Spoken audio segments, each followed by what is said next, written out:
दिसंबर महीने की उस सर्द रात को भोपाल कभी भूल नहीं सकता। साल 1984 का था और वह 2-3 तारीख की दरमियानी रात थी। शहर करीब करीब नींद की आगोश में जा चुका था। बस कुछ ही लोग अपने किसी न किसी काम की मजबूरी में जाग रहे थे कि तभी हर एक आंख बोझल होने लगी, जलने लगी, फेफड़े जकड़ने लगे और दम घुटने लगा। नमस्कार, मेरा नाम है नीलेश और आप सुन रहे हैं अपनी डिजिटल डायरी का पॉडकास्ट डायरी वाणी। अपनी डिजिटल डायरी, बस एक पन्ना ज़िंदगी। इस पॉडकास्ट में हम ज़िंदगी की डायरी के पन्ने पलट रहे हैं, एहसासों को बुन रहे हैं और तजुर्बों को बांट रहे हैं। सुनिएगा।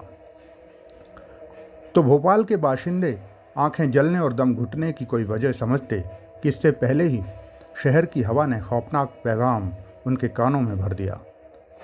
पुराने शहर के किसी कारखाने से जहरीली गैस रिसी है।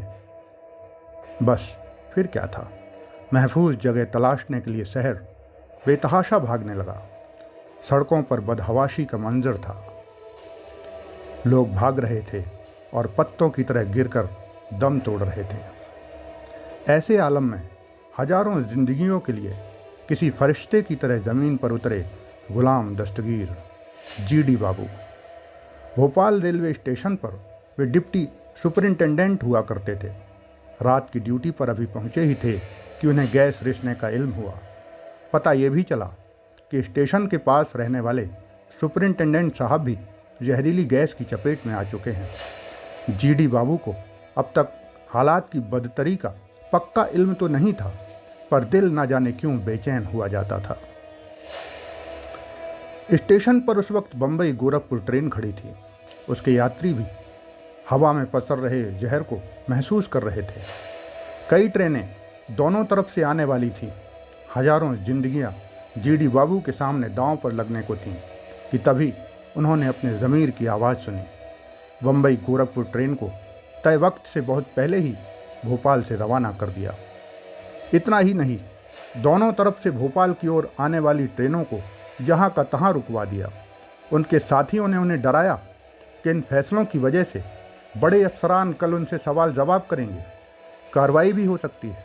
पर जीडी बाबू ने किसी की ना सुनी। बोले, जो होगा देख लूँगा, पर अभी मैं लोगों को यूं मरने नहीं दे सकता। गैस उन्हें भी लगी, दम उनका भी घुटा, मगर उन्होंने इस पर भी ध्यान नहीं दिया। ध्यान दिया तो बस ज़मीर की आवाज़ पर, और तारीख में नायक की तरह दर्ज हो गए द रेलवे मैन जीडी बाबू।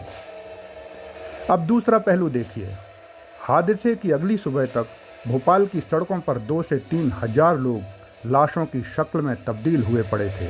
लेकिन शहर के कलेक्टर और एसपी साहब को इन लोगों से ज़्यादा चिंता अपने सियासी आकाओं की थी। वे ज़हन की सुन रहे थे, जो उन्हें शहर के आज के बजाय खुद के आने वाले कल को संवारने का मशवरा दे रहा था। उन्होंने उसे तरजीह दी। लिहाजा हादसे के 3-4 दिन बाद जब शहर की फिजाओं में जहर घोलने वाले कारखाने का असल मालिक अमेरिका से भोपाल आया, तो उसे कानून की जकड़ से बचाने के लिए, छुड़ाने के लिए कलेक्टर और एसपी साहब ने एड़ी चोटी का जोर लगा दिया। उसकी आवभगत की और सियासी आकाओं के हुक्म पर उसे बाइज्जत अपनी गाड़ी में बिठाकर हवाई अड्डे तक छोड़ा, ताकि वह भोपाल ही नहीं, हिंदुस्तान की सरहदों से भी दूर जा सके और उस पर कानूनी आंच न आए। ये कलेक्टर और एसपी साहब, वह कारखाना, उस कारखाने का मालिक, ये सब भी तारीख में दर्ज हुए, मगर खलनायक की तरह, जिनके नाम लेना भी मुझे यहाँ ज़रूरी नहीं लगा। अलबत्ता कोई जानना चाहे तो इंटरनेट पर पूरी जानकारी तफसील से मौजूद है, हासिल कर सकता है।